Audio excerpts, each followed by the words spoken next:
Welcome back to the Horsepower Monster. Today we're making horsepower the fun way with boost.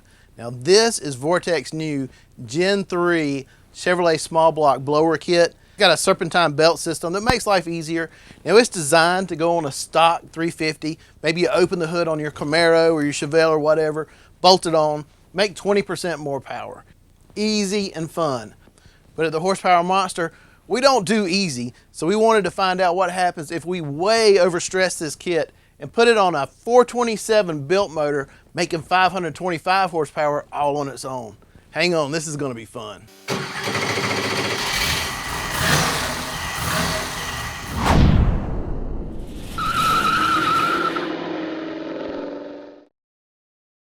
This is the remains of one of the first big engine build projects we did at the Horsepower Monster. If you remember, this was the 427 cubic inch Chevrolet small block that made over 500 horsepower, just a tick over 5, with a dual plane intake. So it was a pretty cool build. But we had some problems that I didn't tell you about. Way back then, I was a little less secure about what we were doing. Had a rear main oil seal leak. And it turns out it wasn't part of the build. It might have been something with the dyno or some other stuff. I'll show you soon. But we had some issues. Apparently, something was bound up bad on the rear main. You can see the extreme heat damage to the thrust bearing. And check out how black the bearing saddle is underneath it. The other bearings, however, appear totally fine. Unfortunately, the heat also got to the crank, as you can see the blackening here. So it'll have to be turned down. And although you may not think about this happening at first, the heat also managed to warp the bulky rear main cap. And we're not talking about just a little bit. But if you're in the same situation and spun a bearing, this is something you might want to watch for. Notice that it didn't even catch on the registers here. The heat actually caused the main to draw up like this. And see how loose it is in the registers? That cannot go back on like that. So what we're going to have to do is weld up this area right here and machine it back smooth so it fits with the right crush to fit in the registers. And here's what we figured must have been the reason why. I didn't mention this back during the first build because, honestly, I didn't want to embarrass the engine builder I was working with at the time. But the machinist managed to drop the brand new Dart SHP block off of a work table and break off this flange where the bell housing and starter mount up. They got a really excellent welder to come in and weld it back up. And we bolted up both a bell housing and a starter while it was being welded to try and make sure everything stayed square. But now I'm thinking that heat did manage to warp something out of position around the rear main, which caused my problems. Oh well, live and learn. But it's not the end of the world. Everything can be fixed. Thankfully, I've got it now at Automotive Specialists. You've seen them build a lot of great builds here. Trust them to get it fixed right. Gonna get it back on the road. And best of all, we're adding a little spice to the recipe. So, the block will require some expert level repair work to get it back to square. Keith Thornton starts with reconditioning the rear main cap so that it will fit back in the block's register properly. First, he lightly grinds both sides to get down to virgin metal. And then, using a TIG welder, he builds both sides back up using a silicon bronze type rod. Now, welding on cast iron is always tough to get right, so this definitely isn't an entry-level welding project. And here's the finished product. There's plenty of weld material here so that it can be machined back down to spec. At this point, Keith handed the cap off to lead machinist John Comer to make sure everything fit right again. John has spent several years working as a machinist for Earnhardt Childress Racing Engines, which built engines for both Richard Childress Racing and Dale Earnhardt Incorporated in the NASCAR series, and he definitely knows his thing.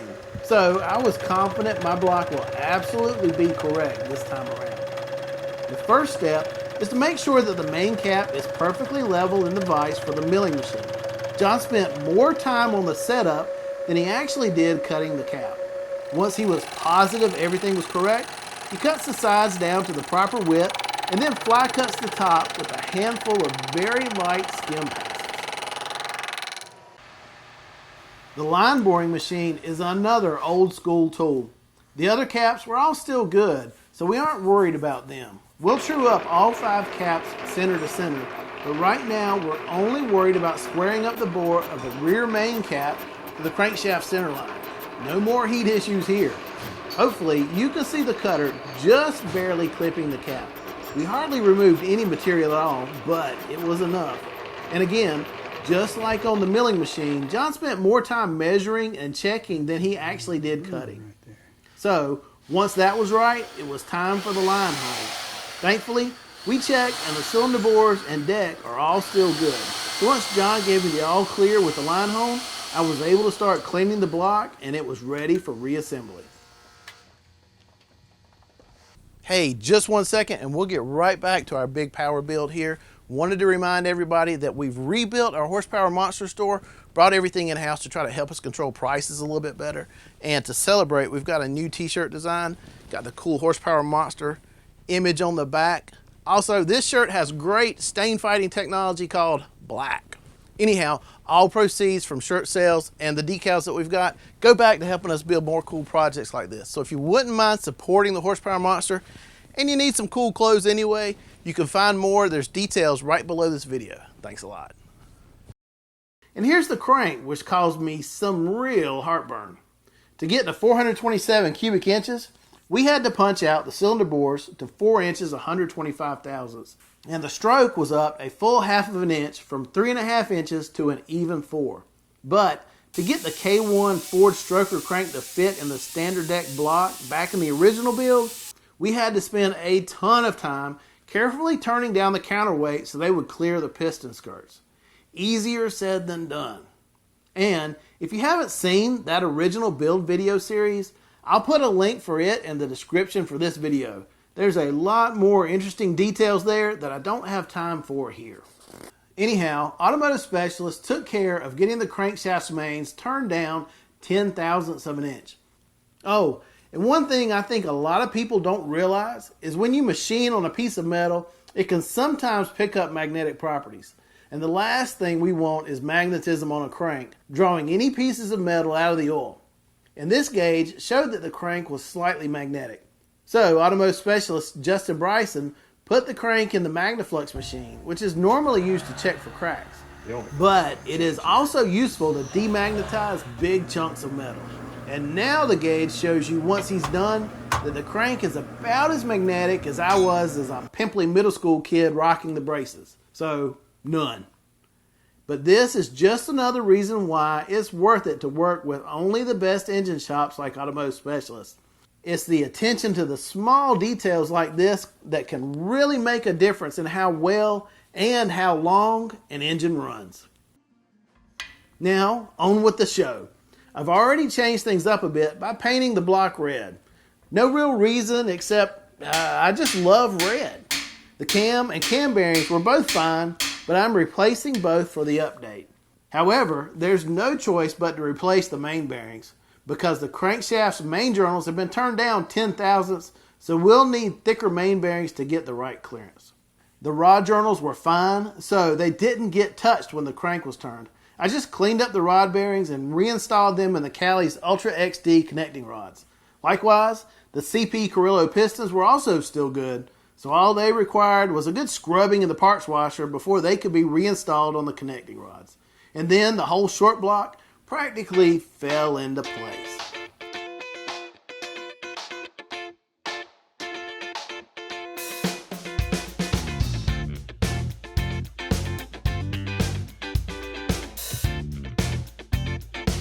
Look at those tight clearances.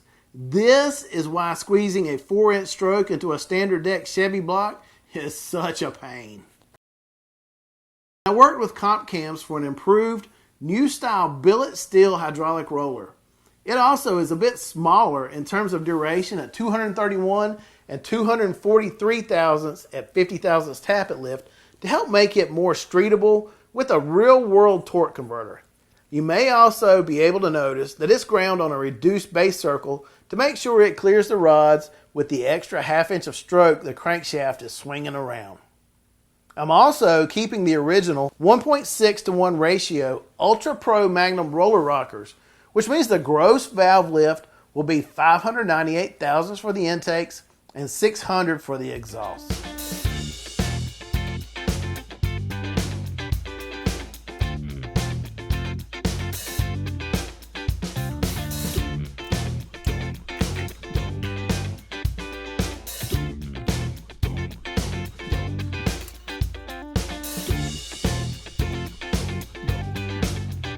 Here's one of the first changes I made to prep the engine for the Supercharger. These are extra thick Felpro head gaskets I sourced through Summit Racing. Their compressed thickness is 70 thousandths of an inch. That's a full 40 thousandths thicker than the standard MLS head gaskets. Now that will be used to knock the compression down from the original 10.1 in the naturally aspirated build to 9.35 to 1. The cylinder heads are the original aluminum Brodix Dragon Slayers, which I love. They have 68cc combustion chambers, which are CNC cut, and 225cc intake ports. The intake valves are 2 inches 80 thousandths, along with 1 inch 600 thousandths exhaust. Now these 23-degree heads can flow over 300 CFM at 600 thousandths intake valve lift, and that, by the way, is exactly what the comp cam we just installed will do for us.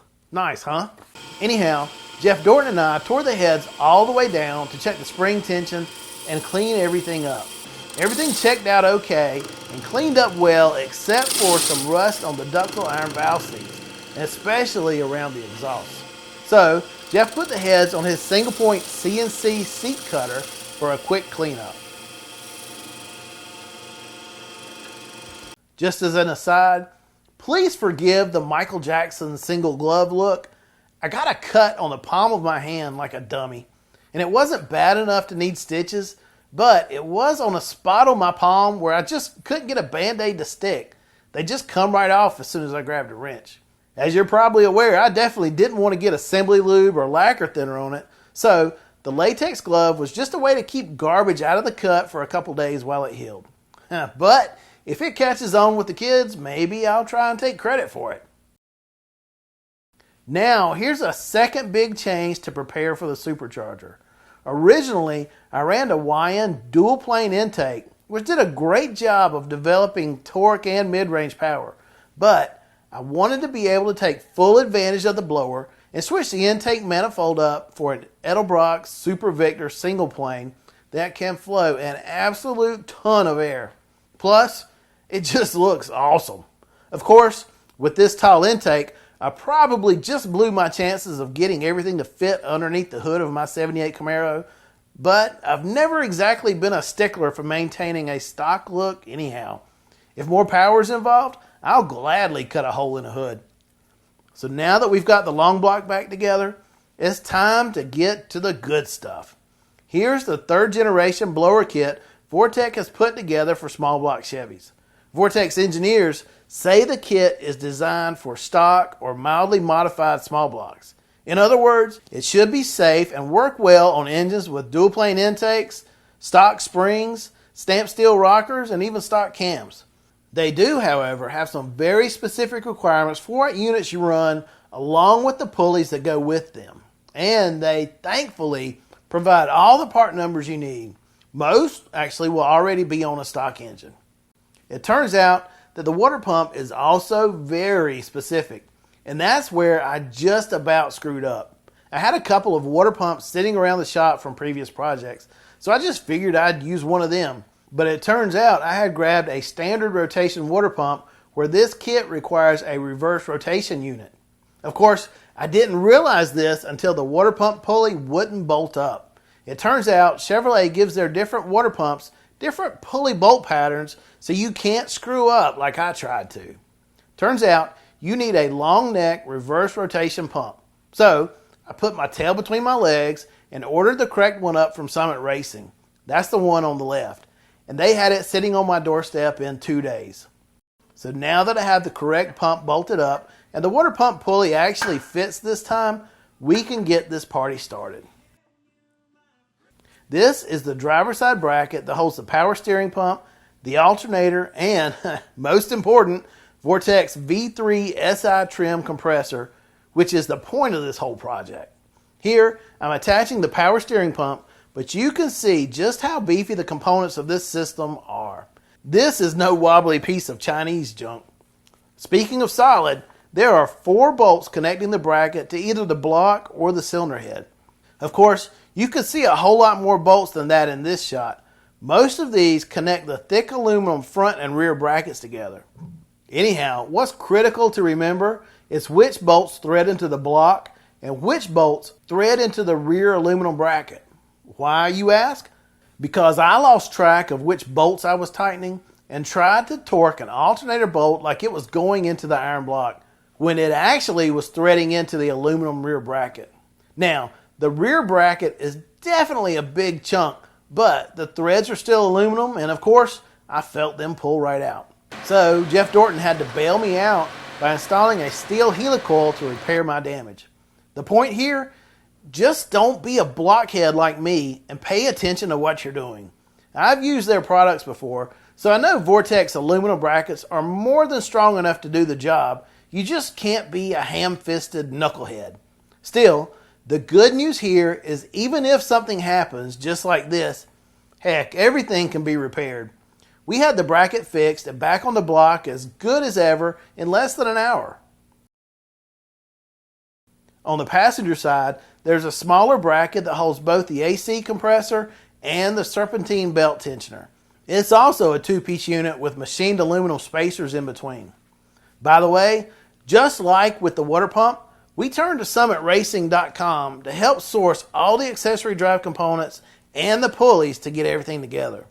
What's cool is that Summit had everything exactly when we needed it and ready to ship. There were no back orders, and it just made life easy. We were even able to work with their tech department to cross-reference part numbers and upgrade the water pump pulley from the stock black steel unit to this machined aluminum piece. It fit exactly right and just looks a ton better. Next up came the crank pulleys.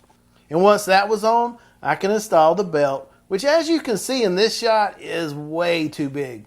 Now it was a piece of cake to swap it out for a shorter belt, but for some reason I forgot to shoot that. So this shot is what you get.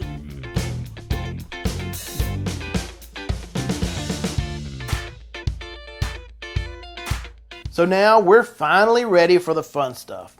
The Supercharger is Vortech's super popular V3 Si-Trim unit. Now it's compact, but it really packs a punch. The Supercharger is quite efficient with a 3.61 to 1 step-up ratio and a max speed of 5,200 RPM. And Vortech says at max boost of 22 PSI, it can move 1,150 CFM of air and produce as much as 775 horsepower on highly modified engines. Of course, this kit isn't designed to approach that, but it's nice to know the blower can handle it if we wanted it to. Vortech designed the brackets so that the system sits low, as you can see. The idea is that the blower sits tucked nice and low so you can keep everything underneath the stock hood on most cars and trucks. The blower is also self-contained when it comes to lubrication, so it doesn't require any extra plumbing for oil. Now, Vortech's tech materials talk about how the kit works with a blow-through carburetor, but we decided to throw it a curveball by instead installing a Holley Sniper Stealth EFI system. Heck, this is 2023 after all. We're using the high horsepower version with 8 100-pound-per-hour injectors instead of the standard 4. It can handle up to 650 horsepower naturally aspirated and 1250 with boost. Hallelujah. Plus, Snipers have been around for a while. The system's just worked, and I'll be combining it with a Holley Hyperspark distributor so that the built-in ECU can control for me both the fuel maps and the ignition timing. It makes life easier. The rest of the installation was practically a piece of cake. Because the Vortech kit is designed for a stock or a mildly modified 350, I was a little worried that using the taller single plane intake and the Sniper EFI would cause fitment issues. But the two flexible silicone sleeves between the blower and the discharge tube, and again between the tube and the carb hat, provide a bit of adjustability you need, and everything did fit okay. I did, however, need to grind 2 spots on the underside of the cast aluminum carb hat because the bosses on the Sniper EFI that mimics a carburetor's float adjusters are just a bit larger, but that was all of about 3 minutes worth of work. And there's even a blow-off valve. It bolts right to a pad that comes welded onto the discharge tube in a nice out-of-the-way location. And finally, I dropped in the Hyperspark distributor. These new Hall effect distributors are great. They eliminate all the moving pieces of the old school advanced mechanisms, so they never really fail anymore. All the timing advance is handled in software, which means more flexibility and better adjustability. It's a win-win.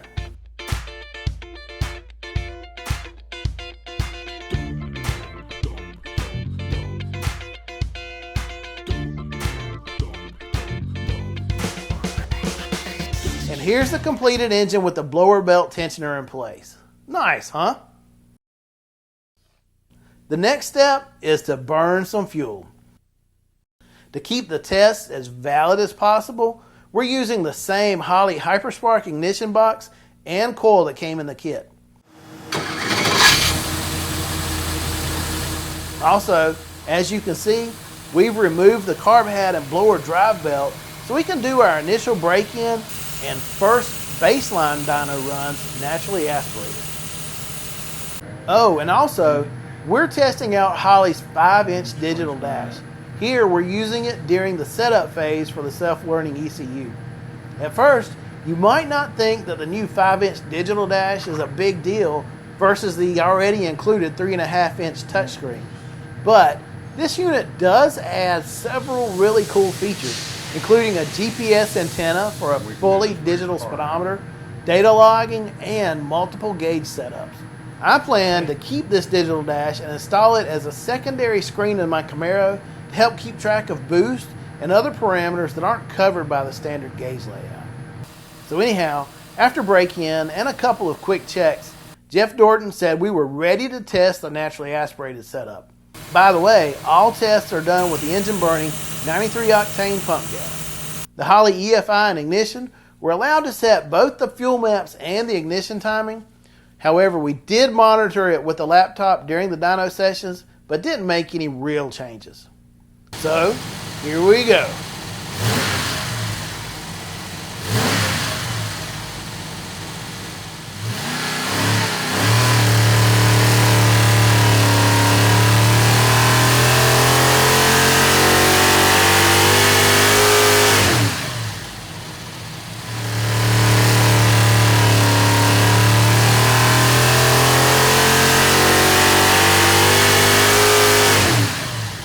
Initially, I was worried that the low 9.35 to 1 compression ratio would just kill off the power, but that didn't seem to be the case. With peaks of 529.7 foot-pounds of torque at 4,800 RPM and 524.6 horsepower at 5,800, the 427 is a pretty good performer. The average power across the range was 502.7, but by 6,000 RPM, the horsepower was already starting to drop off pretty precipitously. So there's our baseline. Time to hook up the Vortech Supercharger and let it do its thing.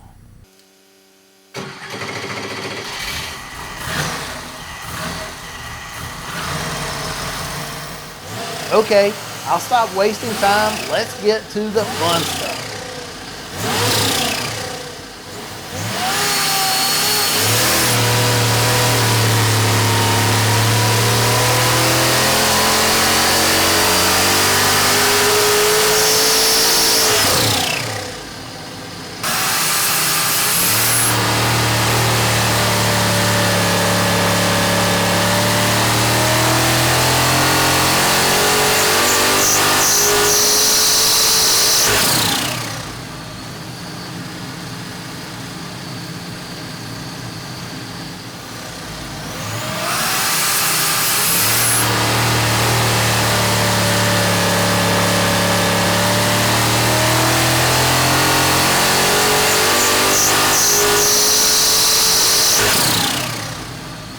$689.4 horsepower. Oh, and 642 foot-pounds of torque. That's improvements of 164.8 horsepower and 112.3 when it comes to torque. Plus, you know I'm a big fan of big torque on demand. And boy, does the Vortech provide it. When we started the pull at 4,500 RPM, the torque was already an astounding 629.7, and it never dropped below 600 until 6,100 RPM. That's pin you back in the seats level of fun. One issue we did have, and you may have heard it on the previous dyno run, is that no matter how much we tried to tighten the tensioner, we started developing blower belt slip right around 6,200 RPM. See if you can hear it.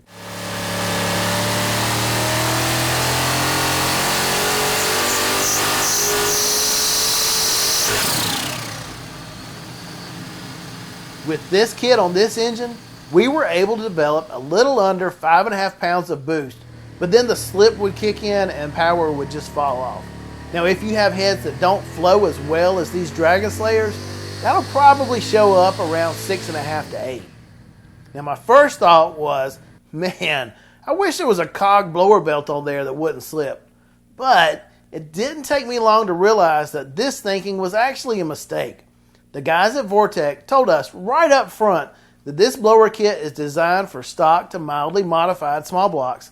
And this engine isn't that. This 427 revs much higher than a stock 350, which will almost always redline well below 6,000 RPM. That means in the real world, it will never see enough RPMs to experience belt slip. Plus, a rib belt like this is much more efficient than a cog belt, which eats up a fair amount of horsepower to spin over the pulleys. So, when you get right down to it, using the rib blower belt is the superior design given the types of cars this kit will be going into. It's smart actually. Make the most of what you've got in the desired RPM range and don't burn up any horsepower on unnecessary parasitic drag. Now, it may take me a bit because my Camaro has been sitting ignored for quite a while, but this engine combo with the blower turned out to be so much fun. I hope to install it in the car exactly like this. Stay tuned to the Horsepower Monster, and hopefully you'll be seeing this bad boy again soon doing rowdy, ill-advised burnouts. Thanks for watching.